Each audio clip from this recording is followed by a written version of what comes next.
ஓம் ஆஞ்சநேயரே போற்றி போற்றி. ஓம் ஆஞ்சநேயரே போற்றி போற்றி. செல்ல பிள்ளையே, உன்னுடைய ஆஞ்சநேயர் யாரையும் பார்த்து பேசுவதோ யாருக்கும் குறி சொல்வதோ கிடையாது. இருந்தாலும் என் அன்பு குழந்தையான உன் நிலைமை சரியில்லை.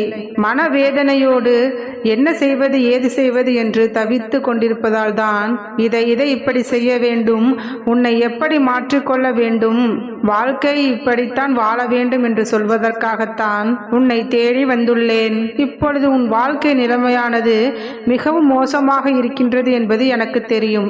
கவலை கொள்ளாதே, எல்லாவற்றிலும் சக்தி படைத்தவன் நான் இருக்கிறேன் அல்லவா. உன் வாழ்க்கை ஏன் இப்படி இருக்கின்றது என்பதை புட்டு புட்டு வைக்கின்றேன். உன் வாழ்க்கை எப்படி இருக்கும் என்பதை தெளிவாக சொல்லத்தான் இப்பொழுது உன்னை நான் தேடி வந்திருக்கின்றேன். அழகு என்பது சீக்கிரம் அழியக்கூடியது, ஆனால் அறிவு என்பது இந்த உலகம் இருக்கும் வரை அழியாததுதானே. அப்படிப்பட்ட இந்த உலகத்தில் வாழக்கூடிய நீ தெளிவோடு உன்னுடைய பிரச்சனைகளை எதிர்கொள்ளவில்லை. பல சமயங்களில் தயக்கமுற்றாய், பல விஷயங்களை எதிர்கொள்வதற்கு பயந்தாய். பயத்தோடும் தயக்கத்தோடும் உன்னுடைய வாழ்க்கையை வாழ்ந்து கொண்டிருந்ததால் தான் இப்படி எல்லாமே உன்னை சுற்றி சூழ்ந்து பயப்பட்டு வாழக்கூடிய விஷயத்தை நீனே ஏற்படுத்தி கொண்டு விட்டாய். என் பிள்ளையாகிய நீ தவறு செய்யும் பொழுது அதை திருத்தக்கூடிய கடமையும் பொறுப்பும் எனக்கு இருந்தது போல இப்பொழுது அதை சரி செய்யக்கூடிய கடமையும் பொறுப்பும் எனக்கு இருக்கிறது. எல்லா விஷயங்களையும் நான் சரி செய்வேன். கொட்டும் தேனீக்களை தாண்டி அதனுள் சுவையான தேனும் இருக்கின்றது தானே. அதே போலதான் இப்பொழுது நீ கஷ்டமான வாழ்க்கையை வாழ்ந்து வந்தாலும் அதை தாண்டி போகும் பொழுது நீயும் உன் வாழ்க்கையில் நிச்சயமாக வெற்றி பெறுவாய். இனிமையான அந்த தேன் போலவே உன் வாழ்க்கையும் இனிப்பானதாக மாறப்போகிறது. எந்த வேலையையும் நீ அரைகுறையாக செய்தாலும் ஆபத்துதான், அதிகமாக செய்தாலும் ஆபத்துதான். ஏனெனில் அதுவே உனக்கு பழக்கமாகிவிடும். எல்லா விஷயங்களையும் சரியாக நேர்த்தியாக யோசனை செய்து சிறப்பாக முடிப்பதற்கான வேலைகளை பார். ஒரு முகம் பார்க்கும் கண்ணாடியில் நீ உன் முகத்தை பார்க்கும் பொழுது அது எப்பொழுதும் எந்த கலக்கமும் இல்லாமல் அழகாகத்தான் காட்சி தரும்.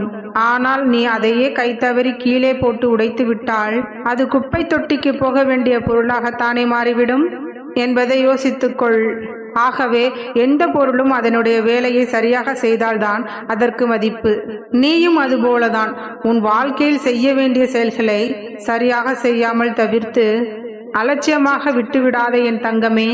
உடைந்த கண்ணாடி துண்டுகள் கூட அழகுக்கு பயன்படுத்த முடியும் என்பதை புரிந்து கொண்டு வாழ்வில் தவறாக நடந்து முடிந்த விஷயங்களை விட்டுவிட்டு உன் வாழ்வில் எல்லா விஷயங்களையும் மறந்துவிடக்கூடிய சக்தியாளனாக மாறு. உனக்குள் இருக்கும் குறைகளை எல்லாம் மறைத்து நல்ல விஷயங்கள் நிறையாக வரும்படி உனக்குள் எல்லா விஷயங்களையும் நான் செய்து முடிப்பேன்.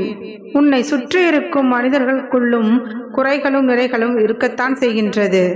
நீ எப்படி உனக்குள் நிறைகளை வைத்துக்கொள்ள நினைக்கிறாயோ அதன்படி நீயும் மற்றவர்களுக்குள்ளே இருக்கும் குறைகளை பார்ப்பதை நிறுத்திவிட்டு நிறைகளை மட்டும் பார்க்க பழகு. வாழ்க்கையில் குழப்பமான தருணங்கள் வரும்போதெல்லாம் உன் வேலைகளை எல்லாம் ஒதுக்கி ஓரங்கட்டிவிட்டு தனிமையாக ஓரிடம் சென்று அமர்ந்துவிடு. அந்த வேளையில் நான் உனக்குள் வந்து உன்னிடம் என்ன சொல்கின்றேன் என்பதை கவனித்துப் பார். நிச்சயமாக உன் மனம் குழப்பத்தில் இருந்தாலும் சரி, கவலையில் இருந்தாலும் சரி, துன்பத்தில் இருந்தாலும் சரி, நிச்சயமாக உன் ஆஞ்சநேயர் உன்னை தேடி வந்து வழிகாட்டுவேன்.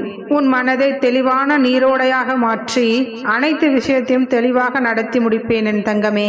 இந்த ஆஞ்சநேயரின் நெற்றி பொட்டு என்பது அவ்வளவு சுலபமாக யாராலும் தொட முடியாது.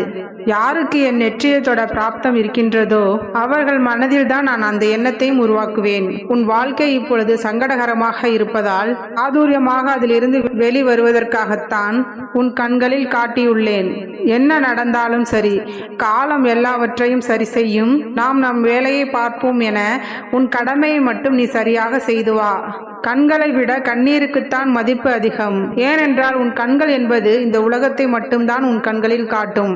ஆனால் உன் கண்ணீரானது உன் மனதில் உள்ளதையெல்லாம் எனக்கு காட்டும் என் செல்லமே. உன் உணர்வோடு இணைந்து உன் செயல்பாட்டிலும் இணைந்து உனக்கான வெற்றி நிறைந்த வாழ்க்கையை அமைத்து கொடுக்க போகின்றேன். இனிமேல் நடப்பது எல்லாம் நன்மையாகவே இருக்கும் என நம்பு.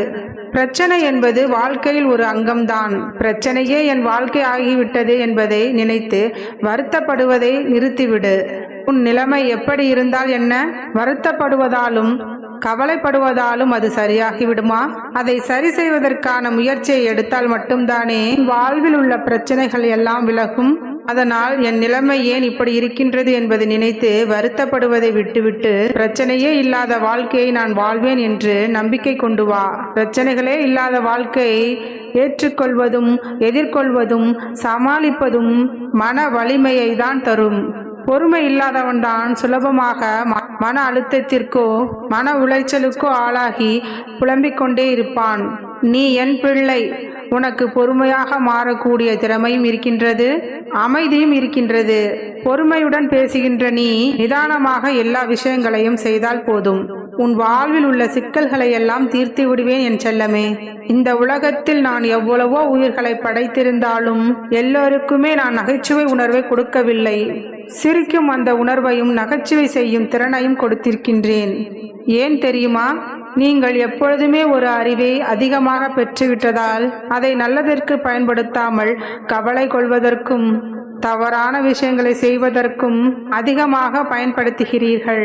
அதிலிருந்து வெளிவர வேண்டும் என்பதற்காகத்தான் உங்களுக்கு சிரிப்பையும் சந்தோஷத்தையும் நான் அதிகமாக கொடுத்து வைத்திருக்கிறேன். நகைச்சுவை உணர்வு மட்டும் உங்களுக்கு இல்லை என்றால் எல்லா மனிதர்களும் சித்த பிரம்மை பிடித்தது போல மாறிவிடுவார்கள் என்பதை புரிந்து கொள். எனவே வாய்விட்டு சிரித்து நிம்மதியாய் சந்தோஷமான உனக்கான வாழ்வை நல்லபடியாக வாழப்பார். மனமும் உடலும் ஒன்றோடு ஒன்று இணைப்பிழையாதது. நீயும் எப்பொழுதும் செய்யக்கூடிய விஷயங்களுக்கு எல்லாம் தயாராக உன் மனதிற்கு நிம்மதியை கொடு. ஒத்துழைப்பு கொடுத்து உன் மனதை அமைதியாக வைத்து கொண்டால் எல்லா விஷயங்களையும் நிறைவாக நிம்மதியாக செய்து மகிழ்ச்சியான வாழ்க்கையை வாழ முடியும் என் தங்கமே. குறைகளை நிறைய வைத்து கொண்டு வாழ்ந்து கொண்டிருக்கும் மனிதன் மற்றவர்களிடம் என்ன குறை இருக்கிறது என்பதை கண்டு குடைந்து கொண்டே இருப்பான். யார் எப்படி இருந்தாலும் நீ அப்படி இருக்க வேண்டாம். உனக்குள் இருக்கும் குற்றங்களை எல்லாம் களைந்து தெரிந்து வா.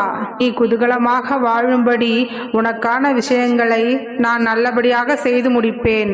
உன்னை குழப்புபவர்கள் யாராக இருந்தாலும் அவர்களிடமிருந்து நீ சற்றே ஒதுங்கி நில். கடந்த காலத்தை பற்றி மீண்டும் மீண்டும் யோசிக்காமல் எதிர்காலம் என்னவாகுமோ என்று பயப்படாமல் கையில் இருக்கும் நிகழ்காலத்தை நிம்மதியாக வாழப்பார். வாழ்க்கையில் நீ எல்லா ஏற்றங்களையும் பெறும்படி நான் செய்து முடிப்பேன் என் தங்கமே. இனி எல்லாமே உனக்கு நல்லதாகத்தான் நடக்கும். தேவையில்லாமல் அச்சப்படவோ கவலைப்படவோ தேவையில்லை. உன் நோய்க்கு மருந்தாகவும் உன் மனதிற்கு சந்தோஷமும் நிம்மதியும் தரக்கூடியவராகத்தான் உன் அப்பா நான் இருக்கின்றேன். நிச்சயமாக உன்னுடைய நல்ல குணமும் பண்பும் உனக்கு அன்பு செய்தலும் இரக்கம் செய்தலும் நல்ல விஷயங்களாக மாறப்போகிறது. அதன் மூலமாகத்தான் உன் வாழ்க்கையில் நன்மைகளே கொடுக்க போகிறேன் என் தங்கமே. நல்லதே செய், நல்லதே நடக்கும். ஓம் ஆஞ்சநேயரை போற்றி போற்றி. ஓம் ஆஞ்சநேயரை போற்றி போற்றி.